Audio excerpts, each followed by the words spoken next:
Baik, Pak. Selamat pagi. Baik, Pak. Apa kabar?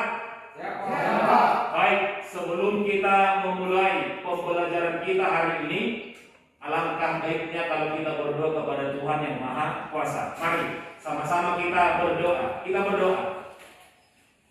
Bapa di sorga, kami sungguh bersyukur kepada Tuhan di pagi hari ini buat segala kebaikan, penyertaan Tuhan, pemeliharaan Tuhan yang tetap Tuhan kerjakan dalam kehidupan kami. Itu sebabnya kami Tuhan kembali bersyukur kepadamu, karena apa yang Tuhan kerjakan dalam hidup kami manis dan indah ya Tuhan. Kami kembalikan segala pujian, segala syukur, segala hormat, bahkan segala kemuliaan hanya bagi Tuhan saja. Sebentar kami akan memulai pelajaran kami, mulai dari awal pertengahan sampai dengan selesainya pembelajaran ini. Kami mohon Roh Kudus senantiasa boleh menyertai kami, membimbing kami, memberikan kepintaran kepada kami, terus dengan kepada anak didik kami sekalian, sehingga mereka boleh mengerti pelajaran ini dan mengaplikasikannya dalam kehidupannya setiap hari. Kami tahu kami insan yang berdosa Tuhan di hadapan-Mu. Ampunkan, sucikan, kuduskan segala kesalahan kami, segala dosa-dosa kami, supaya kami boleh layak menerima segala anugerah yang telah Tuhan persiapkan dalam kehidupan kami untuk kami terima. Demi nama Tuhan Yesus Kristus, kami sudah berdoa dan mengucap syukur. Amin. Apa kabar? Sehat, Pak. Ada teman kita yang tidak masuk hari ini? Iya, Pak. Baik, karena Anda dalam keadaan sehat, kita semua dalam keadaan sehat, teman-teman kita juga semua sehat, kita patut bersyukur kepada Tuhan. Nah, kita langsung kepada materi. Materi kita berbicara tentang Tuhan pedoman kehidupan keluargaku. Sama-sama dulu kita sebutkan 2, 3, ya. Tuhan pedoman kehidupan keluarga. Nah, ini bisa kita lihat di Alkitab yang tertulis di Kejadian 2 ayat 24. Nah, kita melangkah kepada pengertian keluarga. Pengertian keluarga. Siapa di sini yang bisa menyebutkan atau mendefinisikan apa itu keluarga? Ya, silakan aku. Keluarga adalah yang terdiri dari ayah, ibu, dan anak. Coba sekali lagi, apa pengertian keluarga? Keluarga adalah yang terdiri dari ayah, ibu, dan anak. Baik, terima kasih. Terima kasih ya anakku ya.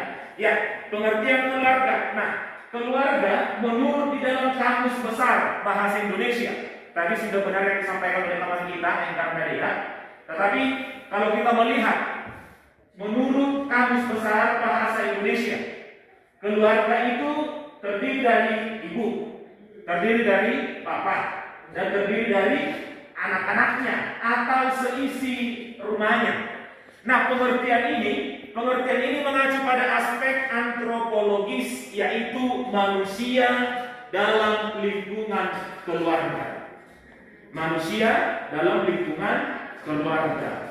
Baik, nah, menurut definisi keluarga, menurut ahli yang lain, bahwa si Hendy Suhendi berkata bahwa keluarga itu adalah suatu kelompok yang terdiri dari 2 atau lebih yang direkat oleh ikatan darah, diikat oleh perkawinan atau adopsi, serta hidup atau tinggal bersama di dalam keluarga. Berarti menurut si Hendy Suhendi, ternyata keluarga ini bukan hanya terdiri lagi dari ayah, bukan terdiri dari ayah, ibu, dan anak. Ternyata setiap orang yang tinggal hidup dengan kita, katakan satu rumah, itu juga keluarga. Lalu ikatan darah berhubungan darah dengan kita, itu juga termasuk definisi keluarga. Nah, baik, kita lanjutkan. Terdapat 2 bentuk keluarga dalam masyarakat. Apa yang kedua itu? Yaitu keluarga inti dan keluarga besar. Sama-sama dulu kamu sebutkan keluarga inti dan keluarga besar. 2, 3, ya. Keluarga inti dan keluarga besar. Sekali lagi, yang semangat anakku. 2, 3, ya. Keluarga inti dan keluarga besar. Baik, apa atau nuclear family, conjugal family, basic family, yaitu kelompok yang terdiri dari ayah, yang terdiri dari ibu, dan terdiri dari anak-anak, atau keluarga yang terdiri pasangan suami istri dan anak-anaknya. Inilah arti atau definisi keluarga inti itu sendiri. Karena tadi ada dua keluarga, keluarga inti dan keluarga besar. Nah, keluarga inti itu tadi terdiri dari ayah, terdiri dari ibu, dan anak-anak. Baik. Lalu yang kedua tadi, apa itu keluarga kedua? Keluarga kedua adalah keluarga besar. Apa tadi saya bilangkan? Keluarga besar. Sama-sama kita baca ini. Keluarga besar yaitu kelompok yang terdiri. Kelompok yang terdiri, ya. Kelompok yang terdiri sampai dengan suami istri. 2, 3, ya. Keluarga besar adalah 2, 3, ya.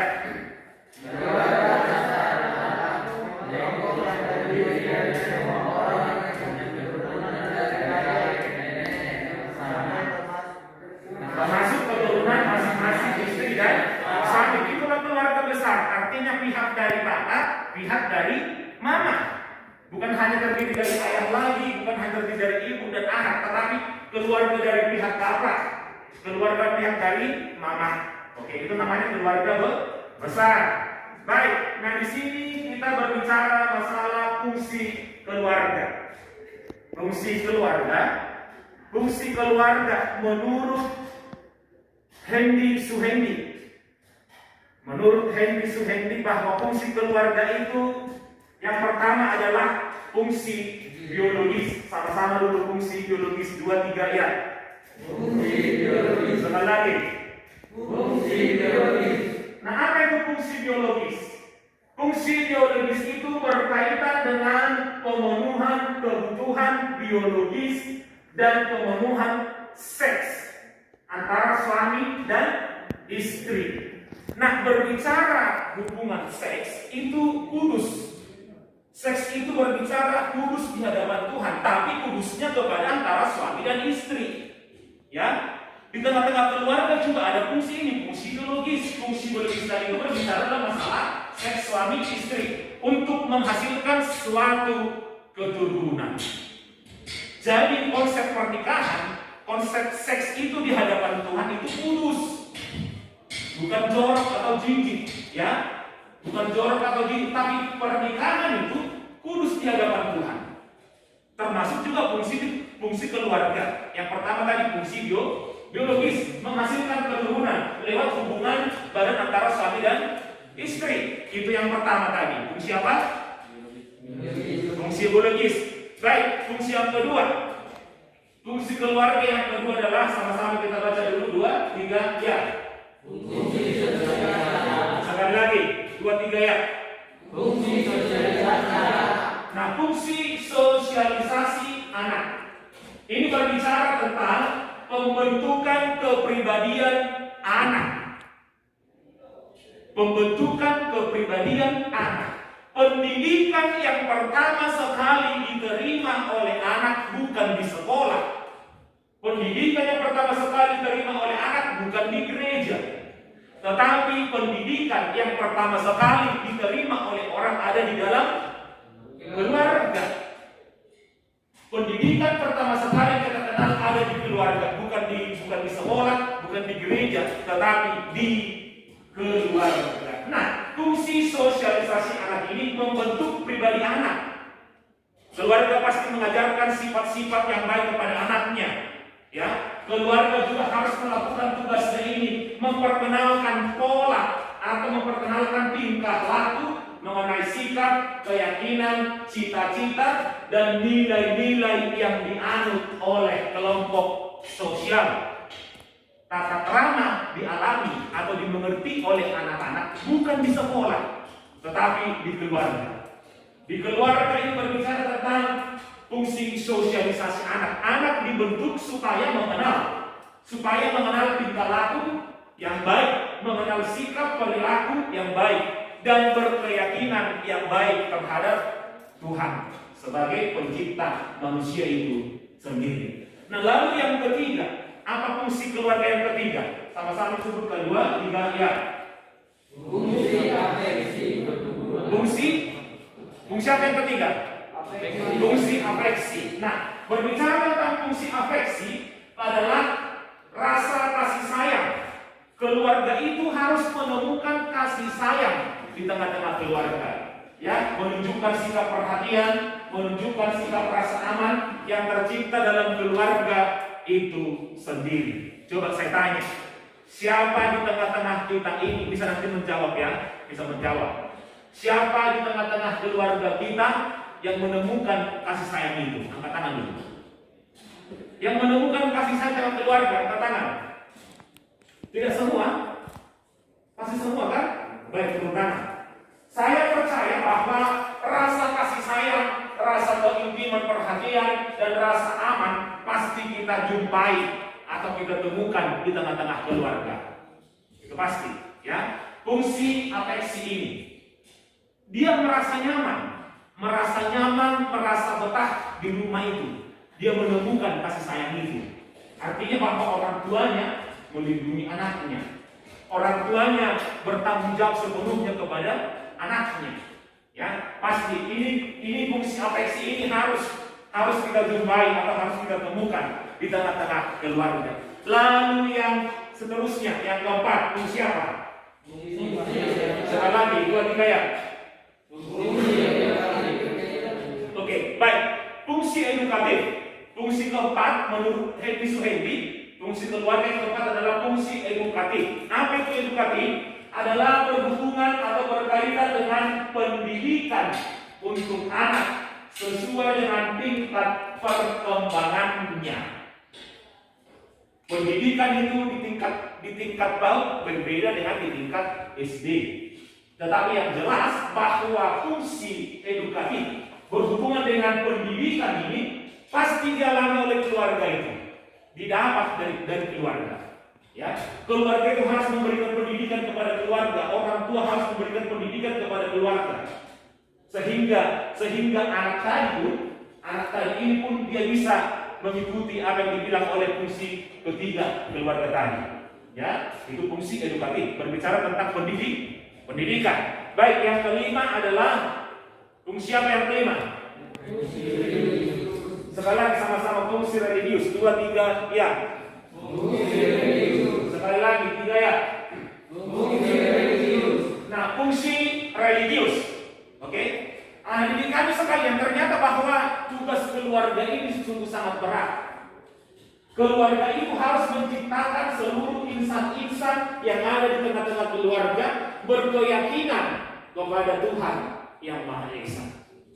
Artinya menanamkan kepercayaan, menanamkan sikap yang takwa kepada Tuhan yang Maha Esa, serta menunjukkan penghayatan dan perilaku nilai-nilai agama. Dia hayati itu, lalu dilakukan oleh keluarga itu sendiri. Artinya bahwa keluarga itu harus mempunyai keyakinan, mempunyai iman yang percaya kepada Tuhan yang Maha Esa, dan sekaligus menunjukkan penghayatan dan perilaku di tengah-tengah keluarga itu sendiri.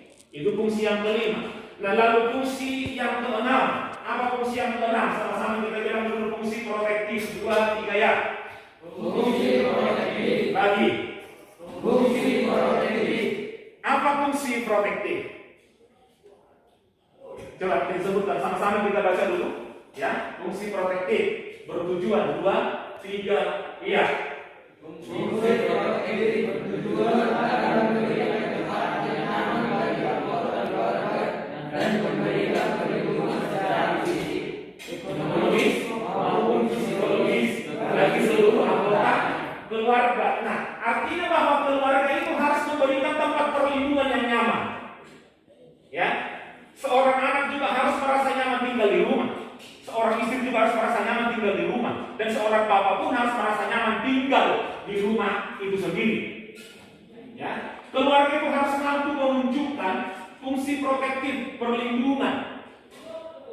Anak harus merasa terlindungi di tengah-tengah keluarga. Anak harus merasa nyaman hidup bersama dengan keluarga itu. Ya, itu fungsi keluarga menurut Henry Suhendi nomor 6. Lalu selanjutnya nomor 7. Apa fungsi keluarga ke-7? Sama-sama dulu, 2, 3, iya. Fungsi rekreatif. Apa itu fungsi rekreatif? Fungsi rekreatif adalah mencari hiburan, memberikan suasana yang segar dan suasana yang gembira dalam lingkungan keluarga. Artinya keluarga itu sebenarnya butuh hiburan. Kalau mungkin kita mempunyai penghasilan yang lebih, penghasilan yang cukup, bukan lebih, penghasilan yang cukup, kita mempunyai rezeki yang cukup, keluarga itu sebenarnya harus membawa keluarganya berekreasi ke tempat-tempat pariwisata. Contohnya di tempat kita ini di kota di Kabupaten Samosir ini ada si Bea-Bea, ada Pantai Batu Boda. Harus jangankan dulu sekali sebulan, minimal 2 kali setahun harus membawa keluarga itu ke tempat hiburan. Jadi kamu nanti kalau sudah mempunyai rumah tangga tersendiri, Enggar punya keluarga sendiri, ini Marga Sinagali punya keluarga sendiri, Spandiao punya keluarga sendiri, banyaklah mencari rezeki supaya bisa membawa keluarga itu rekreasi, karena fungsi keluarga pun ada di situ, fungsi rekreatif. Artinya keluarga itu, orang tua itu harus bisa memberikan penghiburan kepada keluarga itu sendiri. Ya, jadi kamu nanti dalam masa remajamu, kau harus bisa menimbulkan atau wujudkan fungsi rekreatif ini ke tengah-tengah keluarga untuk hari esok. Baik, yang selanjutnya ke-8, fungsi apa? Fungsi ekonomis. Artinya bahwa orang tua yang mencari sumber penghasilan untuk memenuhi kebutuhan keluarga dan pengaturan penggunaan penghasilan keluarga untuk memenuhi kebutuhan keluarga. Ini tidak bisa tidak dilakukan. Keluarga itu harus makan 3 kali satu hari, makan pagi, makan siang, makan malam. Dan ini harus dipenuhi. Ini harus dipenuhi dan diwujudkan. Lalu yang terakhir, yang ke-9, apa itu fungsi yang ke-9? Fungsi status sosial, ya. Fungsi status sosial artinya bahwa keluarga itu harus mewariskan kedudukannya kepada anak-anaknya. Karena kelahiran anggota keluarga biasanya dihubungkan dengan sistem status ini, ya. Fungsi status keluarga. Baik, kita lanjutkan. Itu tadi menurut Hendy Suhendi. Nah, sekarang kita melangkah fungsi keluarga menurut iman Kristen. Sudah? Fungsi keluarga menurut iman Kristen. Yang pertama adalah bahwa keluarga itu sebagai teman sekerja Allah. Teman sekerja Allah dan mengelola alam semesta dan segala isinya. Penuhilah bumi ini, ya kan? Beranak cuculah dan penuhilah bumi ini. Nah, ternyata kita umat Kristiani yang percaya kepada Tuhan, kita menjadi teman sekerja Allah. Artinya kita ikut juga bekerja merawat alam, ikut bekerja merawat lingkungan kita yang ada di sekitar kita. Ya, manusia diciptakan sesuai dengan gambar dan rupa Allah yang kita kenal sebagai imago Dei. Sama-sama dulu, imago Dei, 3 ya. Imago Dei. Lagi. Imago Dei. Apa itu imago Dei? Segambar dan serupa dengan Allah. Jadi saya, anak didik kami sekalian, kita merupakan teman sekerja Allah. Teman sekerja Allah untuk sama-sama merawat alam sekitar, merawat lingkungan kita, merawat apapun yang boleh hidup bersentuhan dengan kita, yang dekat dengan kita. Kita harus sama-sama merawatnya. Itulah fungsi keluarga menurut iman Kristen. Baik, lalu yang kedua, apa fungsi keluarga menurut iman Kristen yang kedua? Yang kedua adalah sebagai lembaga pendidik utama dan pertama. Artinya keluarga itu menjadi perwakilan Allah. Artinya keluarga itu sendiri menjadi perwakilan Allah untuk menciptakan pendidikan itu sendiri. Karena keluarga pendidik utama dan pertama. Dan kita sudah sepakat dari awal bahwa pendidikan yang pertama sekali kita temukan di gereja bukan di sekolah, tetapi ada di keluarga. Ada di keluarga. Baik, selanjutnya apa fungsi keluarga menurut iman Kristen yang ketiga? Yang ketiga adalah sebagai wadah semua anggota keluarga dalam mengekspresikan kasih, mengekspresikan kesetiaan dan sikap saling menghormati. Artinya kehidupan di tengah-tengah keluarga itu harus terwujud sikap saling menghormati. Kita sebagai anak harus tunduk dan taat kepada orang tua. Ya, di waktu kita sudah tunduk, di waktu kita sudah taat kepada orang tua, kita sedang menjalankan perintah Tuhan atau titah Tuhan yang kelima. Apa itu yang kelima? Bunyi kita yang kelima. Sama-sama kita sebutkan dulu. Kita yang kelima, 2, 3 ya. Hormatilah ayahmu dan ibumu supaya lanjut umurmu di tanah yang diberikan Tuhan Allah kepadamu. Nah, fungsi keluarga yang ketiga juga menurut iman Kristen kita itu harus kita tunjukkan ekspresinya, menunjukkan kasih, menunjukkan kesetiaan, dan menunjukkan sikap saling hormat menghormati. Kalau kamu punya abang di rumah, umurnya yang lebih tua dari kamu, kamu harus hormat kepada abangmu. Kalau kamu punya adik di rumah, kamu harus menyayangi adikmu yang di rumah. Karena itu fungsi keluarga menurut iman percaya kita kepada Tuhan. Ya, yang pertama tadi apa? Yang pertama adalah sebagai teman sekerja Allah. Yang kedua apa? Dan pertama yang ketiga sebagai wadah semua anggota keluarga dalam mengekspresikan kasih, kesetiaan, dan sikap saling menghormati.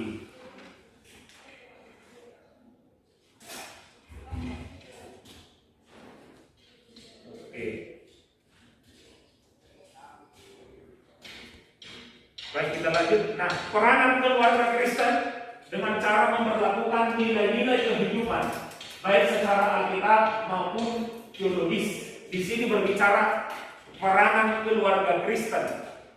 Peranan keluarga Kristen menurut nilai-nilai kehidupan, baik menurut Alkitab dan juga maupun teologis. Yang pertama sama-sama kita sebutkan dulu 2, 3 ya, sampai rohani aja. 2, 3 ya. Keluarga sebagai pusat pembentukan kehidupan rohani. Sekali lagi 2, 3 ya. Keluarga sebagai pusat pembentukan kehidupan rohani.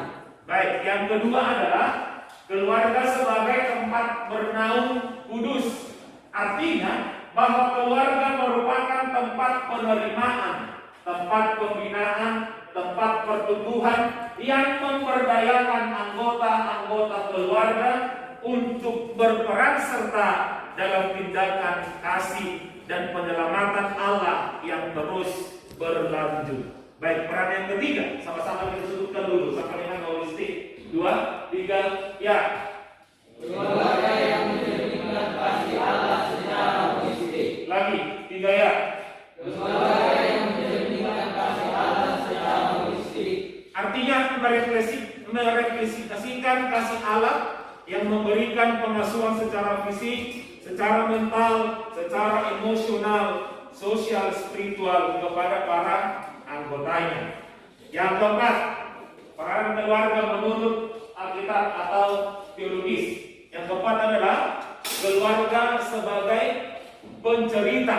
Artinya bahwa keluarga adalah sebagai pencerita yang alamiah, di mana orang yang lebih tua adalah pencerita utama untuk menceritakan karya-karya Allah di dalam kehidupan keluarga tersebut. Artinya orang-orang tua pasti mempunyai banyak pengalaman.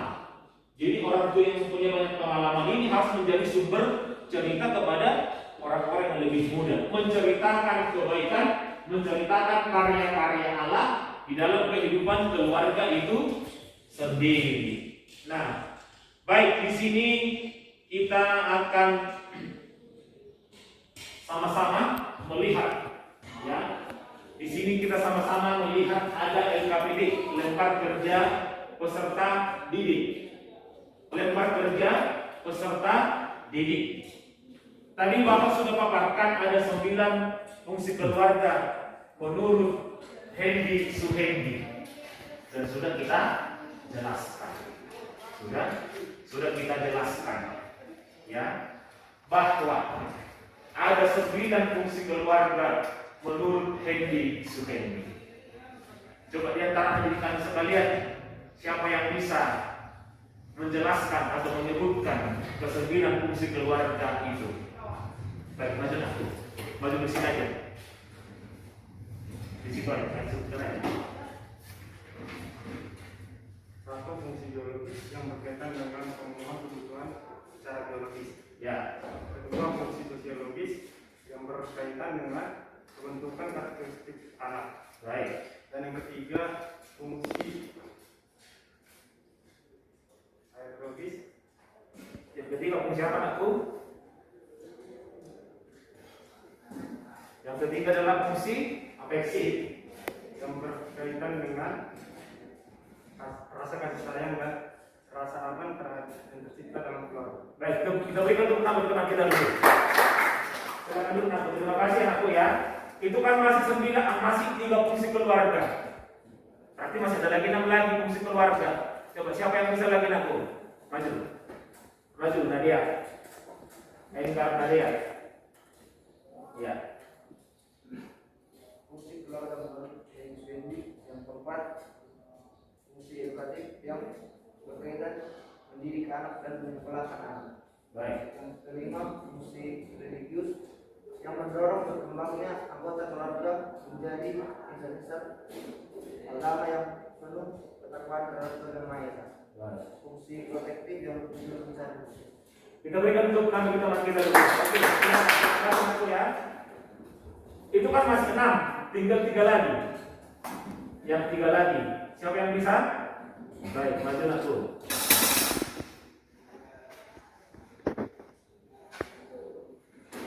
Yang keenam yaitu fungsi rekreatif, yaitu